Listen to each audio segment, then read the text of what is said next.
Hey guys, ಎಲ್ಲರಿಗೂ ನಮಸ್ಕಾರ. Welcome back to Sagar stories. ಮಗ IPL ಮಾಕ್ ಆಕ್ಷನ್ 2026 ನ ರಿಸಲ್ಟ್ಸ್ ಇವಾಗ ಈಚೆ ಕಡೆ ಬಂದಿದೆ. ಲಾಸ್ಟ್ ಸೀಸನ್ ಆಗಿತ್ತು ಅಂತಂದ್ರೆ ಮೆಗಾ ಆಕ್ಷನ್ ಆಗಿದ್ರಿಂದ ಸಿಕ್ಕಾಪಡೆ ಮಾಕ್ ಆಕ್ಷನ್ಗಳೆಲ್ಲ ನಡೆದಿರೋ ಸುಮಾರು ಟೀಮ್ಗಳು ಮಾಕ್ ಆಕ್ಷನ್ಗಳನ್ನ ನಡೆಸಿದ್ರು. ರವಿ ಅಶ್ವಿನ್ ಕೂಡ ನಡೆಸಿದ್ರು. ಸೊ ಇವಾಗ ಮಿನಿ ಆಕ್ಷನ್ ಅದನ್ನು ಕೂಡ ಮಿನಿ ಆಕ್ಷನ್ ಅಂತ ಪ್ಲೇಸ್ಗಳು ಪುಡಾಂಗ್ ಪಂಟ್ರು ಪ್ಲೇಸ್ಗಳು ಜಾಸ್ತಿ ಜನ ಇಲ್ಲ ಅಂದ್ರೂ ಕೂಡ ಅವ್ರು ಮಾಕ್ ಆಕ್ಷನ್ ನಡೆಸಿದ್ದಾರೆ. ಅಂಡ್ ಮಾಕ್ ಆಕ್ಷನ್ ರಿಸಲ್ಟ್ಸ್ ಈ ತರ ಇದೆ. ಯಾವ ಪ್ಲೇಯರ್ಗಳು ಮೈನ್ ಪ್ಲೇಯರ್ಗಳು ಯಾವ ಟೀಮ್ಗೆ ಹೋದ್ರು ಅಂತ ಇವಾಗ ಗೊತ್ತಾಗಿದೆ. ಅಂದರೆ ಇದು ಮಾಕ್ ಆಕ್ಷನ್ ಆಗೇ ಇರುತ್ತೆ, ಮೇನ್ ಆಕ್ಷನ್ ಆಗೇ ಇರುತ್ತೆ. ಸೊ ಇಲ್ಲಿ ಆದಂಥದ್ದು ಅಲ್ಲಿ ಹಾಗೇ ಆಗುತ್ತೆ ಅಂತ ಏನಿಲ್ಲ. ಇಲ್ಲಿ ಆಗಿರೋವಂಥದ್ದು ಅಲ್ಲಿ ಕಂಪ್ಲೀಟ್ಲಿ ಡಿಫ್ರೆಂಟೇ ಆಗ್ಬೋದು, ಅಥವಾ ಸ್ವಲ್ಪ ಮಟ್ಟಿಗೆ ನಿಜ ಆದರೂ ಆಗ್ಬೋದು. ಒಟ್ಟಲ್ಲಿ ರವಿ ಅಶ್ವಿನ್ ಅವರು ಆಕ್ಷನಲ್ಲಿ ಅವರೇ ಆಕ್ಷನರ್ ಆಗಿದ್ರು. ಸೊ ಬೇರೆಯವರ ಟೀಮ್ಗಳೆಲ್ಲ ಸೆಟ್ ಮಾಡ್ಕೊಂಡಿದ್ರು. ಒಂದೊಂದು ಫ್ರಾಂಚೈಸ್ಗೂ 3-4 ಜನ ಹತ್ರ ಕೂತ್ಕೊಂಡಿದ್ರು. IPL ಆಕ್ಷನ್ ಯಾವ ಥರ ಕೂತ್ಕೊಂತಾರೋ ಅದೇ ಥರ ಕೂತ್ಕೊಂಡಿದ್ರು. ಸೊ ಓಕೆ, ಆಕ್ಷನ್ ರಿಸಲ್ಟ್ಸು ಈ ಥರ ಇದೆ. ಮೊದಲು ಆಕ್ಷನಲ್ಲಿ ಬಂದಿದ್ದಾರು ಅಂತಂದರೆ ಈ ಮಾಕ್ ಆಕ್ಷನಲ್ಲಿ, ಮೇನ್ ಆಕ್ಷನ್ ಅಂತ ಮಾತಾಡ್ತಿಲ್ಲ ನಾನು. ಸ್ಟೀವ್ ಸ್ಮಿತ್ ಮೊದಲು ಮಾಕ್ ಆಕ್ಷನಲ್ಲಿ ಬರ್ತಾರೆ, ಅವರು ಅನ್ಸೋಲ್ಡ್ ಆಗ್ತಾರೆ. ಆ್ಯಂಡ್ ಡೆವಾನ್ ಕಾನ್ವೆ ಸೆಕೆಂಡ್ ಬರ್ತಾರೆ ಆಕ್ಷನಲ್ಲಿ. ಆ್ಯಸ್ ಎಕ್ಸ್ಪೆಕ್ಟೆಡ್ ಇವರು ಕೂಡ ಅನ್ಸೋಲ್ಡ್ ಆಗ್ತಾರೆ. ಇಬ್ಬರು ಕೂಡ ಎಕ್ಸ್ಪೆಕ್ಟೆಡ್ ಅನ್ಸೋಲ್ಡ್ ಆಗ್ತಾರೆ ಅಂತ. ಅಂದರೆ ಫಸ್ಟು ಇನಿಷಿಯಲಿ ಅನ್ಸೋಲ್ಡ್ ಆಗ್ತಾರೆ ಅಂತ, ಆಮೇಲೆ ಬೇಕಾದ್ರೆ ಲೇಟರ್ ಆನ್ ತೊಗೊಳ್ಬೋದು. ಬಟ್ ಇನಿಷಿಯಲಿ ಅಂತೂ ಇವರಿಬ್ಬರು ಅನ್ಸೋಲ್ಡ್ ಆಗ್ತಾರೆ ಅಂತ ನಾನು ಕೂಡ ಅಂದ್ಕೊಂಡಿದ್ದೀನಿ. ಅದೇ ಥರ ರಿಸಲ್ಟ್ಸ್ ಕೂಡ ಬಂದಿದೆ. ಕ್ಯಾಮ್ರಾನ್ ಗ್ರೀನ್ ಎಷ್ಟಕ್ಕೆ ಹೋಗ್ಬೋದು ಅಂತ ಅಂದಾಜು ಇಟ್ಕೊಂಡಿದ್ದೀರೋ ನೀವು ಈ ಸೀಸನಲ್ಲಿ?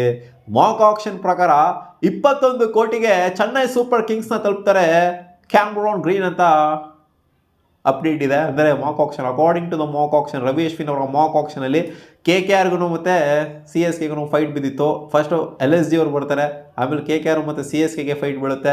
ಅದರಲ್ಲಿ KKR ಅವರು ಬೇಡ ನಮಗೆ ಅಂತ ಸುಮ್ಮನೆ ಆಗ್ತಾರೆ. ಅದರಲ್ಲಿ CSK ಅವರು ತೊಗೊಂಡಿರೋದು ಇವ್ರನ್ನ ಗೊತ್ತಿಲ್ಲ, KKRಗೆ ಹೋಗ್ಬೋದೇನೋ ಅಥವಾ ಇವ್ರಿಗೆ ಬರ್ಬೋದೇನೋ. ಒಟ್ಟಲ್ಲಿ ಇಬ್ಬರು ಮಧ್ಯೆ ಫೈಟ್ ಅಂತ ಇರುತ್ತೆ ಅಂತಂತೂ ಗೊತ್ತು, ಪಕ್ಕಾ ಗೊತ್ತು. ಇಬ್ಬರು ಫೈಟ್ ಮಾಡ್ತಾರೆ ಕ್ಯಾಮ್ರಾನ್ ಗ್ರೀನ್ಗೆ ಅಂತ. ನೋಡೋಣ ಏನಾಗುತ್ತೆ ಅಂತ ರಿಸಲ್ಟು. ಲಿಯಾಮ್ ಲಿವಿಂಗ್ಸ್ಟನ್ ಆಶ್ಚರ್ಯಕರವಾಗಿ 18.5 ಕೋಟಿಗೆ ಹೋಗಿರೋದು KKRಗೆ. ಲಿಯಾಮ್ ಲಿವಿಂಗ್ಸ್ಟನ್ ಬೇಕು ಅಂತ ತಗೊಂಡಿದ್ದಾರೆ. ಇಲ್ಲಿ ಲಿಯಾಮ್ ಲಿವಿಂಗ್ಸ್ಟನ್ನು ಇಲ್ಲಿ ಇಂಟರ್ಚೇಂಜ್ ಆದರೂ ಆಗ್ಬೋದು. ಲಿಯಾಮ್ ಲಿವಿಂಗ್ಸ್ಟನ್ CSKಗೆ ಹೋದ್ರೂ ಹೋಗ್ಬೋದು. ನೋಡಿ, ಲಿಯಾಮ್ ಲಿವಿಂಗ್ಸ್ಟನ್ ನಾನು ಡಿಮ್ಯಾಂಡ್ ಇರೋದಿಲ್ಲ ಅಂದ್ಕೊಂಡಿದ್ದೆ. ನೋಡಿ, RCB ಬಿಟ್ಟು ದಡ್ತನ ಮಾಡ್ಕೊಂಡಿದ್ಯಾ ಅಂತ ಅನ್ನಿಸ್ತಾ ಇದೆ ಮಗ. ಹೌದು, ಈ ಸೀಸನಲ್ಲಿ ಜಾಸ್ತಿ ಮೈನ್ ಪ್ಲೇಯರ್ಸ್ಗಳು ಇಲ್ಲದೇ ಇರೋದ್ರಿಂದ ಖಂಡಿತ ಈ ಸೀಸನು ಲಿಯಾಮ್ ಲಿವಿಂಗ್ಸ್ಟನ್ಗಂತೂ ಡಿಮ್ಯಾಂಡ್ ಇದ್ದೇ ಇರುತ್ತೆ ಅಂತ ಅನ್ನಿಸ್ತದೆ. ಏನಾದ್ರು ಜಾಸ್ತಿ ಜನ ಪ್ಲೇಯರ್ಸ್ಗಳು ಸಾಕಾಗಿರುವಂಥ ಪ್ಲೇಯರ್ಸ್ಗಳು ಇತ್ತು ಅಂತಂದರೆ ಡಿಮ್ಯಾಂಡ್ ಇರ್ತಿರ್ಲಿಲ್ವೇನೋ, ಯಾಕಂದರೆ ಲಾಸ್ಟ್ ಸೀಸನ್ ಪರ್ಫಾರ್ಮೆನ್ಸ್ ನೋಡ್ಬಿಟ್ಟು. ಬಟ್ ಈ ಸೀಸನ್ ಲಿಮಿಟೆಡ್ ಪ್ಲೇಯರ್ಸ್ಗಳಿದ್ದಾರೆ, ಆದ್ದರಿಂದ ಖಂಡಿತ ಇವ್ರನ್ನೂ ಕೂಡ ಒಬ್ಬ ಮೈನ್ ಆಲ್ರೌಂಡರ್ ಆಗಿ ನೋಡ್ತಾ ಇರ್ತಾರೆ.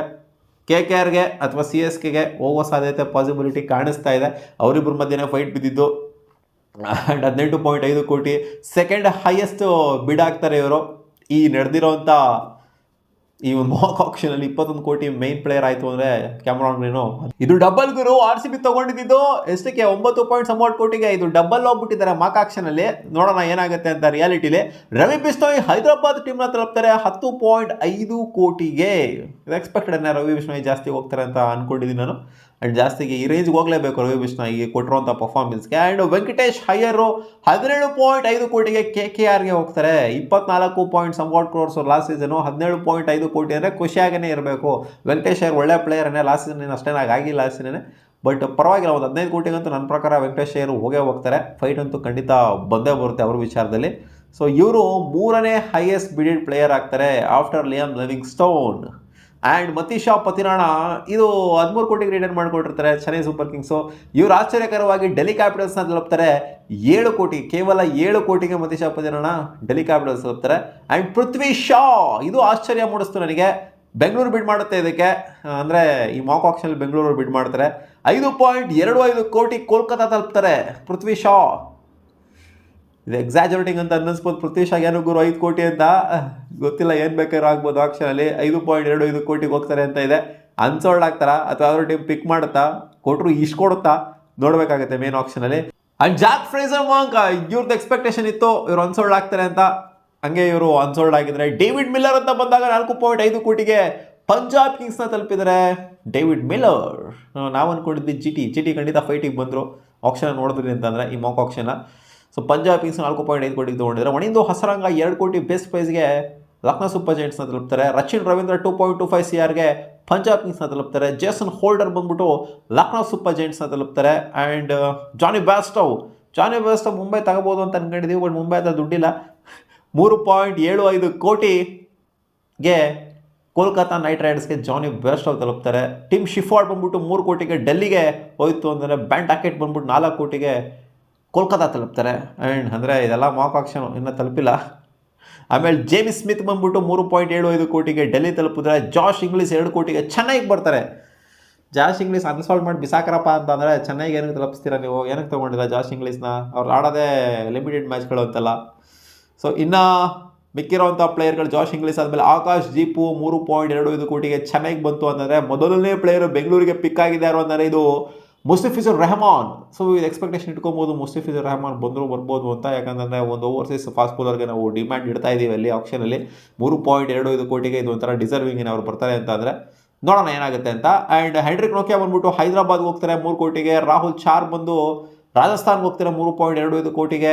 ಆ್ಯಂಡ್ ಹಕಿಲ್ ಹುಸೇನ್ ಬಂದ್ಬಿಟ್ಟು 2 ಕೋಟಿಗೆ ಚೆನ್ನೈಗೆ ಹೋಯಿತು ಅಂತಂದರೆ ಈ ಕಡೆಯಿಂದ ಅಥರ್ವಾ ಟೈಟ್ ಬಂದು 60 ಲಕ್ಷಕ್ಕೆ ಚೆನ್ನೈಗೆ ಹೋಗ್ತಾರೆ. ಆಮೇಲೆ Anmol Preeth Singhu Indian uncap player 30 ಲಕ್ಷಕ್ಕೆ ರಾಜಸ್ಥಾನ್ಗೆ ಹೋದರೆ ಸಚಿನ್ ಬೇಬಿ ಅನ್ಸೋಲ್ಡ್ ಹೋಗ್ತಾರೆ. ಆಮೇಲೆ ಅಭಿನವ್ ಮನೋಹರ್ 1.75 CR ಲಕ್ನೋ ಸೂಪರ್ ಜಾಯಿಂಟ್ಸಿಗೆ ಹೋಗ್ತಾರೆ. ಅಭಿನವ್ ಮನೋಹರ್ ಪರವಾಗಿಲ್ಲ, ಅವರು ಡಿಸರ್ವಿಂಗೇನೆ. ಇವರೆಲ್ಲ ಸ್ವಲ್ಪ ಸನ್ರೈಸ್ ಹೈದರಾಬಾದ್ ಅವ್ರು ನೆಟ್ಟಿಗೆ ನೋಡ್ಕೊಂಡಿಲ್ಲ ಅಲ್ಲಿ. ಅಕೀಬ್ ನಬಿ ಅವರು 3 ಕೋಟಿಗೆ ಡೆಲ್ಲಿಗೆ ಹೋಯಿತು ಅಂದರೆ ಮಹಿಪಾಲ್ ಉಮ್ರೋರು 2.25 ಕೋಟಿಗೆ ಡೆಲ್ಲಿಗೆ ಬಂದಿದ್ದಾರೆ. ಮನೋಜ್ ಬಾಂಡ್ಗೆ ಮತ್ತೆ RCBಗೆ ಬಂದಿದ್ದಾರೆ. ಮುಸ್ತಫಿಜುರ್ ರೆಹಮಾನ್ ಜೊತೆಗೆ ಮನೋಜ್ ಬಾಂಡ್ಗೆ ಇಬ್ಬರು RCBಗೆ ಬಂದಿದ್ದಾರೆ. ತುಷಾರ್ ರೆಹಜಾನ್ ಅವ್ರನ್ನ ಲೆಫ್ಟ್ ಹ್ಯಾಂಡ್ ವಿಕೆಟ್ ಕೀಪರ್ ಬ್ಯಾಟರ್ನ ನಮ್ಮ ಬೆಂಗಳೂರು 30 ಲಕ್ಷ ಕೊಟ್ಬಿಟ್ಟು ಬೇಸ್ ಪ್ರೈಸ್ ಕೊಟ್ಬಿಟ್ಟು ತಗೊಂತು ಅಂತಂದರೆ ಆಮೇಲೆ ವಂಚ್ ಬೇಡಿ ಅವ್ರನ್ನ 50 ಲಕ್ಷಕ್ಕೆ ಮುಂಬೈ ಅವರು ಪರ್ಚೇಸ್ ಮಾಡಿದ್ದಾರೆ ಅಂತ. ಸೊ ಇಷ್ಟು ನಡೆದಿರುವಂಥದ್ದು ಮಾಕ್ ಆಕ್ಷನಲ್ಲಿ. ನೋಡೋಣ ಏನಾಗುತ್ತೋ, ಇದು ರಿಯಾಲಿಟಿಲಿ ಇಂಪ್ಲಿಮೆಂಟ್ ಆಗುತ್ತೋ ಆಗಲ್ವೋ ಅಂತ. ಒಟ್ಟಿನಲ್ಲಿ ಅಶ್ವಿನ್ ಅವ್ರು ನಡೆಸಿರುವಂಥ ಮಾಕ್ ಆಕ್ಷನಲ್ಲಿ ಬೆಂಗಳೂರು ತೊಗೊಂಡಿರೋದು 3 ಜನ. ಮನೋಜ್ ಬಾಂಡ್ಗೆ, ತುಷಾರ್ ರೆಹಜಾ ಜೊತೆಗೆ ಮುಸ್ತಫಿಜುರ್ ರೆಹಮಾನ್ ಅವ್ರನ್ನ ತಗೊಂಡಿದ್ದಾರೆ ಬೆಂಗಳೂರವರು. ಇನ್ನೆಲ್ಲ ಮಿಕ್ಕಂತವ್ರು ಬೇರೆ ಬೇರೆ ಟೀಮ್ಗಳಿಗೆ ಹೋಗಿದ್ದಾರೆ. ಸೊ ನೋಡೋಣ, ಬೆಂಗಳೂರಿಗೆ ಇರುವಂಥದ್ದು 8 ಸ್ಲಾಟ್ಸು, ಅದರಲ್ಲಿ 6 ಇಂಡಿಯನ್ ಸ್ಲಾಟ್ಸು, 2 ಓವರ್ಸೀಸ್ ಸ್ಲಾಟ್ಸು. ಇಲ್ಲಿ ಕಂಪ್ಲೀಟ್ಲಿ ಏನು ಫಿಲ್ ಮಾಡಿಲ್ಲ. ಕಾದು ನೋಡೋಣ ಏನೇನಾಗುತ್ತೆ ಅಂತ. ನಿಮ್ಮ ಅನಿಸಿಕೆ ಏನಪ್ಪ ಈ ಮಾಕ್ ಆಕ್ಷನ್ ನೋಡ್ತು ಅಂತಂದರೆ ಈ ಪ್ಲೇಯರ್ಸ್ಗಳು ಈ ಟೀಮ್ಗೆ ಬರ್ತಾರೆ ಅಂತ ಅನಿಸಿ, ಅಥವಾ ಎಲ್ಲ ಬೋಗಸ್ ಗುರು ಅಜ್ಜಿ ಬೇರೆ ಬೇರೆ ಟೀಮ್ಗೆ ಹೋಗೋದು ನೋಡ್ತಾ ಇರೋ ಅಂತ ಹೇಳಿದ್ರೆ ಕಾಮೆಂಟ್ ಸೆಕ್ಷನ್ ಆಗಿ. ಮತ್ತೆ ಸಿಗೋಣ ಮುಂದೆ ನೋಡಿದ್ರಿ.